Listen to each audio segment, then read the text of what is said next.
자치법규라고 하면은 네. 조례와 규칙이 있어요. 아, 특히 조례 같은 경우는 현재 그 법률로는 주민이 자기 생활과 관련된 조례를 만들려면은 자치단체장한테 요청을 해야 돼요. 네.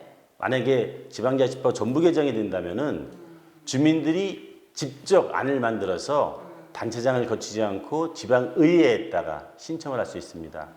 이제까지는 신청할 때면 서명으로 이렇게 서명부를 쓰잖아요. 많은 사람들의 서명을 받아야 돼요. 네. 그럼 잘못되기도 하고 수정도 해야 되는데 이렇게 현장에서 서명을 받을 수도 있지만 지금은 온라인 세대잖아요. 네. 온라인으로 서명을 받을 수도 있고 또 조례를 신청을 하려면은 일정 수의 주민이 서명을 해야 돼요. 그 청구 요건도 대폭 완화되어 있고요. 네. 그리고 또 하나는 주민이 직접 하다 보니까 법률적으로 지식이 없는 부분도 있거든요. 네. 이번 법에는 행정적으로 아니 법률적으로 지원할 수 있게 만들었고요. 잠깐만요. 지원한다는 게 뭘 지원한다는 거죠? 예를 그분의 들면 행정 컨설팅을 해준다는 건가요? 행정 컨설팅도 되고요. 조례라는 게 법률 형식으로 되어 있거든요. 그렇기 때문에 주민들이 이런 취지의 조례를 만들고 싶다면은 그 취지를 받아가지고 변호사가 아니면 자치법규 담당 공무원이 그 형태를 조례 형태로 이렇게 바꿔주는 겁니다. 안을 만들어서 의회에 제출할 수 있도록 그렇게 지원해주게 됩니다. 네. 그렇다면 우리 이제 주민들의 역할이 굉장히 좀 필요하겠네요.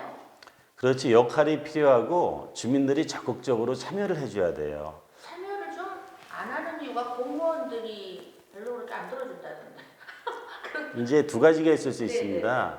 이제까지는 주민들이 지방 행정에 지방자치에 관심이 덜한 부분이 있어요. 네, 그 이유 중에 하나가 정보에 대한 접근성이 별로 없었는데 네. 이번 지방자치법에서는 지방의정 활동이나 의회 활동 등거라든지 지방행정재정 조직에 관한 정보를 다 공개를 합니다. 그래 주민들이 그걸 볼 수도 있고요. 그 정보를 바탕으로 해서 다른 자치단체에서는 우리 삶에 필요한 조례가 있는데 우리는 왜 저런 조례가 없을까 볼 수도 있고요. 또 참여도 할 수 있고 참여하는 방법은 그러면 잠깐만요. 국장님 그러면 지금은 우리가 뭘 보려면 정보 공개를 요청하는데 그냥 다 공개가 돼 있어서 편하게 볼 수 있다는 건가요? 그렇죠. 이제 어. 지방 행정과 의정과 관련된 정보들이 다 공개가 되고요. 네, 어디다 공개하나요? 일단은 지방자치단체마다 이제 홈페이지가 있습니다. 홈페이지에 하고요. 주민생활과 관련이 있는 영향을 미치는 중요한 요소들은 행정안전부 홈페이지에 아니면 뭐 지방자치 내살림 알리기 거기에 이제 다 나올 겁니다. 그래서 주민이 필요하다면 자기 지역의 정보와 똑같은 항목을 다른 자치단체에서 비교해서 볼 수도 있습니다. 네. 그럼 주민들의 좀 굉장히 호응도가 좋아야 될 것 같아요. 몰라서 지금 참여를 좀 관심이 덜한 것 같다는 생각이 좀 그럴 들거든요. 수도 있고요. 예, 그러니까 결국은 주민들이 참여를 하느냐 안 하느냐, 자기 생활에 영향을 미치는 거에 대해서 관심을 갖느냐 안 갖느냐거든요.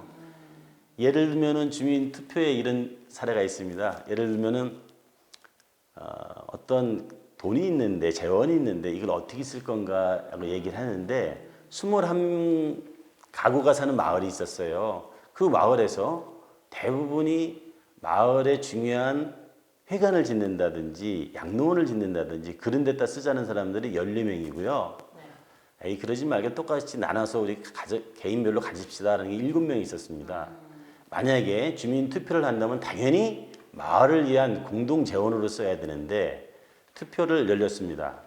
찬성하는 사람은 당연히 될 줄 알고 5명이 참여를 했고요.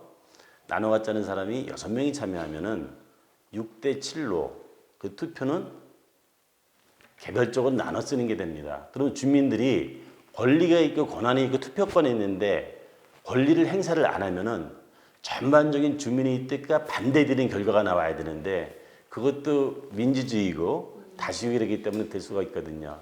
주민의 뜻이 왜곡되지 않으려면은 주민이 적극 참여하고 권리를 행사해야 됩니다. 그럼 만약에 정말 그렇게 투표해서 우리 돈 나눠갖자 그럼 진짜 나눠갖는 겁니까?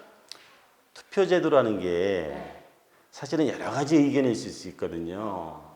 대의제다 보니까 여러 가지 의견이 있었는데 의견이 분분할 때 결정하는 방식으로 주민투표제도가 도입되어 있거든요. 네.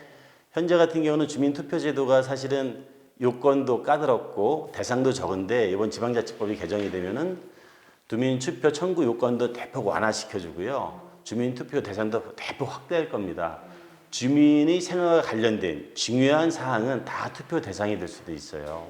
그리고 이제 주민들이 예. 중요해졌네요, 이제. 그렇죠. 정말. 아. 예전에는 주민투표 같은 경우는 개표 요건이라는 게 있어요. 네. 적어도 투표가 발생될 때 3분의 1. 네. 그죠? 10명이면 적어도 4명 정도가 투표를 해야지만 주민의 뜻이 뭔지 이렇게 오픈할 수가 있어요. 개표 요건이라고 그랬어요. 그러다 보니까 3분의 1이 안 되면은 투표를 열어보지 못하고 무산이 됩니다. 네. 네. 그리고 옛날에는 반대 운동이 벌어졌어요. 근데 지금은 개표 요건을 없애고 이제 확정 요건이라는 걸 뒀어요. 그래서 투표를 참여한 사람이 있으면 무조건 오픈을 합니다. 네. 오픈을 해서 찬성하는 사람이 과반수가 넘어야 돼요. 그렇지만 아까 얘기한 대로 뭐 5명이 전체를 결정하는 게 아니고 적어도 4분의 1, 100명이라면 25명 이상이 그 중요한 결정에 찬성을 해야지만 그 투표가 성립되는 확정 요건이라는 제도가 도입되게 됩니다.